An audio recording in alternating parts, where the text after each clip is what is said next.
अरे रोजी रोजगार बंद भइल बा पढ़ाई, अरे बंद भइल बा पढ़ाई, महंगाई रे, क्या बात है, महंगाई रे दिहल सी सबके रुलाई। कि पूर्व प्रधानमंत्री जी मनमोहन सिंह की जब बात आती थी तो आप कहते थे कि महंगाई का नाम भी बोलने के लिए प्रधानमंत्री जी तैयार नहीं है। तो मैं पूछना चाहता हूँ 60 रुपये का जब डीजल मिलता था तो आपने 100 रुपये डीजल कैसे हो गया? भैया वो साढ़े वाली बात कहला तो भोजपुरी में बताए तनी। बताएं। किसान एक बैटरी उसका खपत हो जा रहा है रात को साढ़ा गोरने में, और ये बहुत बड़ा मुद्दा होगा, ये जान लीजिए। जहां एक दूसरे में पैदा कर दे खाई, उसी को समझ लीजिए आ गया भाजपाई। जहां एक दूसरे में बांट देंगे सब, समझिए भाजपाई आ गया है। जब हमारा हक और अधिकार देने के बात आती है तो आप जातीय व्यवस्था क्यों लगाते हो? मैं पूछना चाहता हूं, मैं यादव हूं तो हमको भी वही सुविधा मिलना चाहिए जो एक ब्राह्मण को मिलता है, हमको भी वही सुविधा मिलना चाहिए जो एक क्षत्रिय को मिलता है। पार्टी के लोग आप लोग पर ये आरोप लगाते हैं कि आप लोग जातिवाद करते हैं। मैं बहुत अच्छा का ज्यादा काम हुआ है, मैं ये बात कह रहा हूं। बहुत शानदार आपने, उन लोग का जो आरोप है वो मैं आपको बता रहा हूँ। बड़े भैया आपने, मेरे को लगा कि ये 5 साल में पहला पत्रकार आप हैं, पहले पत्रकार है जो हर मुद्दे पे बात कर रहे हैं। लगता है कि कल से आपका चैनल ही बंद होने वाला है, क्योंकि जब आप मुद्दे पे बात करेंगे तो टारगेट लोग आपको करेंगे। अपने आपको चैनल माने नहीं रखता हम लोग के लिए, देश माने रखता है, समाज माने रखता है, आपके लिए चैनल जो मुद्दे हैं तो वही माने रखता है, चाहे फांसी पर कोई चढ़ा दे। अखिलेश यादव अगर जातिवादी होते तो देवरिया जिला में 7 विधानसभा आता है, 7 विधानसभा में एक भी यादव के टिकट नहीं गया है। ये जातिवाद है। इनकी माता जी को लाल साड़ पटक पटक कर मौत के घाट उतार दिया, ये उपलब्धि है माननीय योगी सरकार की। नमस्कार, प्रणाम। मैं अमित कुमार और आप सभी राइजिंग भारतवर्ष यानी एबीएन देख रहे हैं। इस समय हम निकले थे क्षेत्र में, बरहज विधानसभा में, अलग अलग गांव में हम जा रहे हैं, चौपाल लगा रहे हैं, लोगों से जानकारी ले रहे हैं कि आखिर लहर कैसी है और किसकी सरकार बन रही है और यहाँ पे बरहज विधानसभा में विधायक कौन बन रहा है। इस समय हम एक जगह पे आए थे, यहाँ पे एक चौपाल लगी है, थोड़ा सबको दिखा दीजिए, दर्शकों को दिखा दीजिए। समाजवादी पार्टी की एक चौपाल लगी है, ये लोग कुछ अपनी मंत्रणा कर रहे हैं चुनाव को लेकर, राजनीति को लेकर। तो यहाँ पे हम जब आए तो एक बड़ी शानदार एक गीत हमको सुनाई दिया, जो लोक गीत कहा जाता है गांव में, भोजपुरी भाषा में है। तो बात करेंगे और समझने का प्रयास करेंगे कि ये जो लोक गीत है वो भी सुनेंगे, और इसके अलावा ये चूँकि राजनीति भी कर रहे हैं आप। आपका शुभ नाम क्या है, पहले नाम बता दीजिए। श्रीमान जी, आपको हमारे क्षेत्र में आने के लिए और हमारे जितने भी गार्जियन हैं उनके तरफ से आपकी इस चौपाल में औचक आ जाने से आपको हार्दिक अभिनंदन और वंदन करते हैं कि आप अचानक आए। कम से कम मीडिया पहली दफ़ा जमीनी कार्यकर्ताओं को खोजते हुए चली आई थी, इसके लिए आपको विशेष बधाई है। जहाँ तक मेरे नाम की बात है तो मेरा नाम जितेंद्र यादव, समाज से भुलईपुर मेरा घर था। जितेंद्र यादव कौन है? नेता हैं कि लोकगीत गायक हैं? आप अपना एक परिचय क्या देंगे? बरहज के बेटा हैं, कहाँ हैं? देखिए, जितेंद्र यादव एक समाजवादी कार्यकर्ता है और पेशे से गायक है, जो अपनी जीविका चलाने के लिए कीर्तन से लेकर और सामाजिक गीत के तहत और जो भी मांगलिक कार्यक्रम होता है उसमें अपना मैं गीत भी गाता हूँ, गाना लिखता भी हूँ। मैं आज तक जितने भी गाना गाया हूँ शायद अपना ही लिखा मैं गया हूँ किसी और। भाई, तो एक काम हम और करते हैं, आपका कॉन्टैक्ट नंबर दे देंगे, आपको ज़रूरत होगी तो इनसे मिल लीजिएगा, संपर्क कर लीजिएगा। आप तो गाँव में रहे हैं, ज़मीन से जुड़े हुए व्यक्ति हैं, तो पहले आप एक गीत सुना दीजिए, फिर हम लोग एक एक सवाल पे चलते हैं। देखिए, हम आपको 2 गीत सुना सकता हूँ जो आज के वर्तमान हमारा जो ये चौपाल लगा है, इस चौपाल में हमारे प्रधान संघ के बहुत हमारे वरिष्ठ नेता लोग हैं। मैं वैसे नाम लूंगा तो आपका वीडियो लंबा हो जाएगा। मैं बात कर लूंगा, मैं सबसे बात कर लूंगा जी। तो यहाँ 2 गाना हम गाए और उसका बहुत अच्छा हमको प्यार और सम्मान मिला है प्रधान संघ के तरफ से और जनता जनार्दन के तरफ से। तो एक तो ऐसा गाना है जो शायद पार्टी से हट के भी कहा जा सकता है और आम जनमानस की जो समस्या है उसके तरफ 2 लाइन उसका मैं आपको गा के सुना सकता हूँ। अरे रोजी रोजगार बंद भइल बा पढ़ाई, अरे बंद भइल बा पढ़ाई, महंगाई रे, क्या बात है, महंगाई रे दिहल सी सबके रुलाई, महंगाई रे दिहल सी सबके रुलाई।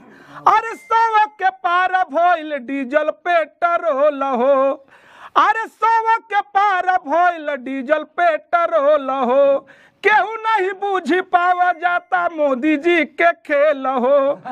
अरे केहू नहीं बूझ पावता मोदी जी के खेल हो। अरे कड़ुआ को तेल नहीं अब कपर पधराई, अब कपर पधराई, महंगाई रे महंगाई रे दिहलसी सबके रुलाई, महंगाई रे दिहलसी सबके रुलाई। चूंकि हम लगातार 5-7 दिन से समाजवादी पार्टी का नारा भी लगा रहा हूँ, गाना भी गा रहा हूँ, तो हमारी आवाज उतनी बुलंद नहीं चल रही है। बहुत बुलंद है। देखिए हम लोग भी संगीत क्षेत्र से काफी थोड़े समय के लिए जुड़े थे, तो जो स्केल आपका है मतलब लाजवाब है, मजा आ रहा है। आगे थोड़ा सा और सुनाइए आप। तो ये गीत इतना ही है कि पूरा हो गया? नहीं, पूरा अभी गीत नहीं है, कुछ अंश इसका भी बाकी था। अच्छा। तो तमाम यही आप देख लीजिए, इस पे आगे मैं जोड़ूंगा कि किसानों पे कैसे गाड़ी। सवाल इस पे ले लेते हैं जी। महंगाई की बात कर रहे हैं, भारतीय जनता पार्टी के लोग ये कह रहे हैं जी कि महंगाई तो एक तरीके से रिलेटिव होता है, बढ़ रहा है, लोगों की आमदनी भी बढ़ रही है। क्या मतलब क्या लग रहा है, महंगाई बढ़ रही है कि आप लोग झूठ बता रहे हैं? मैं माननीय प्रधानमंत्री जी से और वर्तमान मुख्यमंत्री जी से निवेदन करना चाहता हूं, और आपके जो प्रचारक महोदय हैं उन लोगों से मैं पूछना चाहता हूं कि जब महंगाई बढ़ने की वाली चीज है तो आपने 2017-2014 में जो चुनाव लड़ा था, जो आज तमाम वीडियो पड़ा है, जिसमें आप प्रधानमंत्री जी खुद कहते हैं कि पूर्व प्रधानमंत्री जी मनमोहन सिंह की जब बात आती थी तो आप कहते थे कि महंगाई का नाम भी बोलने के लिए प्रधानमंत्री जी तैयार नहीं है। तो मैं पूछना चाहता हूँ, 60 रुपये का जब डीजल मिलता था तो आपने 100 रुपये डीजल कैसे हो गया? मैं पूछना चाहता हूँ, बाबा रामदेव जो स्वदेशी चिल्लाते हैं, कहाँ सो गए बाबा जी जो आप 35 रुपये में डीजल और पेट्रोल देने की बात करते थे? तो महंगाई के नाम पे आपने चुनाव जीता, और महंगाई के नाम पे आपने 2014 में चुनाव जीता, 2019 में जीता, 2017 में भी जीता।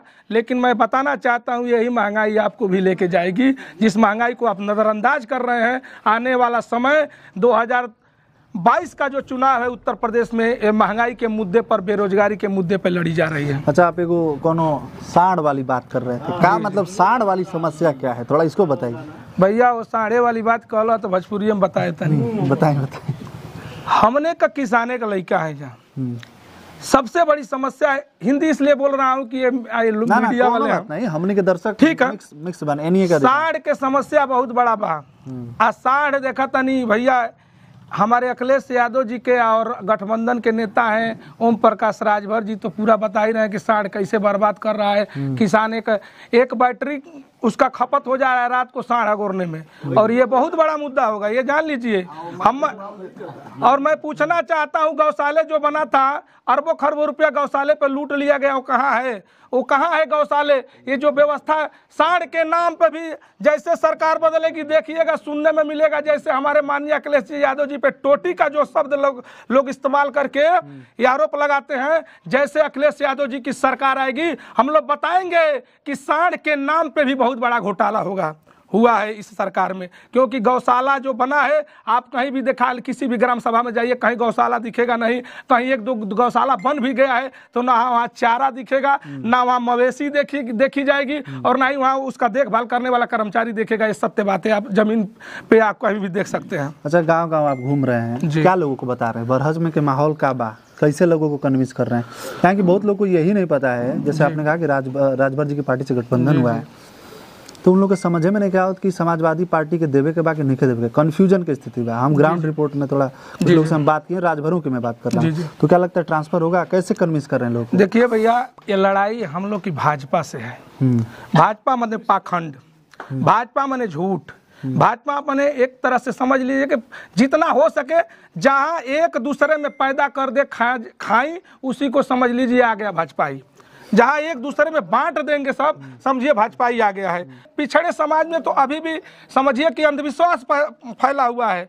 और अंधविश्वास क्यों नहीं फैलेगा जब प्रदेश के मुख्यमंत्री ठोको नीति चलाएंगे, प्रदेश के मंत्री शिक्षा पे बात नहीं करेंगे, रोजगार पे बात नहीं करेंगे। हमारा धर्म आस्था है, मैं भगवान राम को भी मानता हूँ, भगवान कृष्ण को भी मानता हूँ, लेकिन मैं पूछना चाहता हूँ, अरे धर्म के ठेकेदारों, जब वोट लेना होता है तो हमें आप हिंदू बनाते हो, और जब हमारा हक और अधिकार देने की बात आती है तो आप जातीय व्यवस्था क्यों लगाते हो? मैं पूछना चाहता हूँ, मैं यादव हूँ तो हमको भी वही सुविधा मिलना चाहिए जो एक ब्राह्मण को मिलता है, हमको भी वही सुविधा मिलना चाहिए जो एक क्षत्रिय को मिलता है।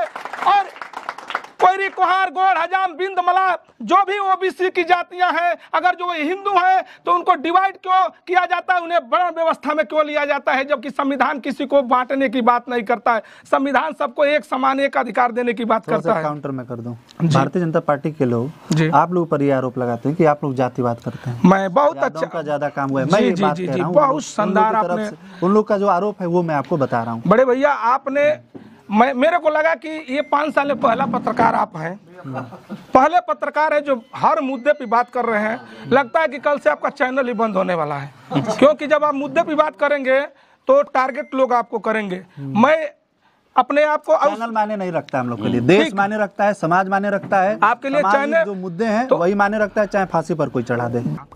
ये आप जिस जिले में खड़े हैं और जिस विधानसभा में खड़े हैं, मैं पूछना चाहता हूं आपसे, और ये जनता खड़ी है, अखिलेश यादव अगर जातिवादी होते तो देवरिया जिला में 7 विधानसभा आता है, 7 विधानसभा में एक भी यादव के टिकट नहीं गया है। ये जातिवाद है। अखिलेश यादव जिंदाबाद, अखिलेश यादव जिंदाबाद।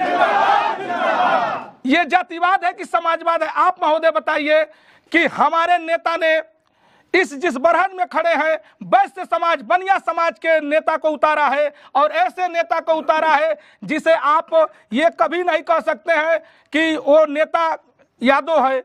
आप रुद्रपुर में ले लीजिए, एक साहनी जाति के हैं, वो निषाद जाति से हैं, मल्लाह जाति से आते हैं, उनको उतारा है। सैठवार जात से हमारा देवरिया सदर गया है, तिवारी जी को वहाँ उपाध्याय जी को दिया गया है। आप एक भी यादव बता दीजिए, ये जातिवाद कहाँ है? रह गई बात एक चीज़ और, जात की बात कहाँ है? मैं पूछता हूँ, या ओबीसी की लड़ाई यादव लड़ता है? ओबीसी की लड़ाई यादव जब बढ़ चढ़ के लड़ता है तो हमारे छोटे भाइयों में आकर ये लोग भड़काते हैं, कहते हैं सारा मलाई तो यादव खा गया है। मैं पूछता हूं ये वर्तमान मुख्यमंत्री जी किस जाति के हैं? क्या है? छत्री हैं, छत्री होने पर गर्व जी। मैं भी एक दिन वीडियो देखा था, पहले लोग कहते थे सन्यासी का कोई जात नहीं होता है। अरे एक कहावत है भोजपुरी में, हंसुआ कितनो टेढ़ई तपने और घींची। ठीक वही हुआ है। इस सरकार में उठा के देख लीजिए, क्या आतंकवादी सिर्फ यादव हैं? क्या आतंकवादी सिर्फ ब्राह्मण है? ये गुंडा सिर्फ ब्राह्मण है? और ओबीसी की जाति, इनके घर पे बुलडोजर चल जाएगा, और बड़े बड़े लोग क्रिकेट खेल रहे हैं, उनके घर का बुलडोजर चलेगा, क्योंकि उनकी सजाती जाति के आते हैं। तो इस सरकार में जितना जातिवाद हुआ है, किसी सरकार में आज तक नहीं हुआ है। तो बहुत बहुत धन्यवाद आपका समय देने के लिए। आप सभी का बीच में हमने रोक दिया, इसके लिए माफ़ी चाहते हैं। तो एक लोक गायक हैं और लोकगीत गायक है और समाज में अलग जगह रहे हैं। एक गीत और हो जाए उसके बाद हम लोग। देखिए, हमारे चाचा जी कह रहे हैं, एक मैं समाजवादी पार्टी का गीत लिखा हूँ। अच्छा, ये समस्या मैं अपने तरफ से ऐड कर दूं इसमें जी। यहाँ पे कोई व्यक्ति थे, थोड़ा सामने आ जाइए, क्या दिक्कत है? हमारे माता जी का साड़ मार दिया। देखिए भैया, हम बता रहे हैं, ये सुरेंद्र यादव जी हैं, जो साढ़ वाला प्रश्न किए थे, किसी मुद्दे पे हम थोड़ा हट गए उस पे। साढ़ का जीता जागता इस बरहज विधानसभा में सबसे शर्मनाक कोई घटना हुआ है। हम लोग के बीच, हम लोग के रिश्तेदार थे, इनकी माता जी को लाल साढ़ पटक पटक कर मौत के घाट उतार दिया। ये उपलब्धि है माननीय योगी सरकार की। इस साढ़ों से जनता परेशान है, साढ़ से किसान परेशान है, और जिनकी जिंदगी चले गई तो उनके घर के ही लोग परेशान है। ये हमारे सुरेंद्र भाई हैं। ये किसी से, ये नहीं है कि आपके कैमरे पे मैं झूठ बोल रहा हूँ, मैं जितनी बाणी बोला हूँ, पुनः आपके कोई भी भाजपाई हो, समाजवादी हो, बसपाई हो, आए, मैं जमीन पर उन्हें बताऊंगा कि हाँ ये हकीकत है कि नहीं। अब आप सुरेंद्र भाई है, इनके माता जी को साढ़ मारा था। ठीक है, वो तो क्लियर हो गया, हम लोग बात कर लेंगे आपसे। क्या हुआ था, मतलब थोड़ा सा कम में बता दीजिएगा।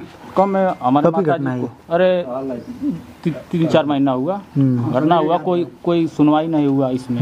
मान लीजिए मार दिया साढ़, हमारा माता मर गई, तत्काल में मरी। ठीक है, मैंने ये सांड वाली समस्या है, सरकार को इस पर ध्यान देना चाहिए। खाली वादा करने से नहीं होता है। मेरी तरफ से ये एक ऐड है, आप लोग को सलाह है कि कम से कम जो वादे कर रहे हैं उसको तो निभाइए। आपने कहा था कि इस तरीके की व्यवस्था की जाएगी कि जो आवारा पशु हैं उनको एक जगह पे रोका जाएगा। ठीक है, आप अपना गीत सुना दीजिए, काफी वीडियो लंबा हो गया। देखिए वीडियो लंबा हो गया भैया, आपको धन्यवाद पुनः एक बार दे रहा हूँ कि आप पहला ऐसे पत्रकार है। मैं इसलिए आपका तारीफ कर रहा हूँ कि हमारे वीडियो चलाने के लिए नहीं, मैं वो पत्रकार है आप चलाता, हम लोग सब चलाते हैं। आप चाहे गाली देंगे हमको वो भी चलेगा, और चाहे हमको आप प्रशंसा खूब करें तो भी चलेगा। ठीक है, प्रशंसा नहीं कर रहा हूँ, आपकी दिलेरी का मैं तारीफ कर रहा हूँ कि आप दिलेरी से कम ईमानदारी का प्रश्न किए हैं। अखिलेश यादव पर जो जातिवाद का आरोप लगाने वाले वो जो अंधभक्त हैं उनके लिए मैं बताना चाहता हूँ, नई सपा है, नई हवा है। एक और मैं अखिलेश यादव जी के लिए सर लिखा हुआ मैं बात बोल दे रहा हूँ, ना जातिवाद होगा ना धर्मवाद होगा, बरहज से लेकर पूरे देवरिया से लेकर और पूरे उत्तर प्रदेश में सिर्फ समाजवाद होगा। एक और माननीय अखिलेश जी का मैं नारा लिखा हूं, जो लोग कहते हैं कि आप जो गुटबाजी करते हैं उनके लिए मैं बोल रहा हूं, मंजिल एक है, मंजिल एक है, रास्ते अनेक हैं। मंजिल एक है, रास्ते अनेक है, सबके निगाहों में भैया अखिलेश है। ठीक है,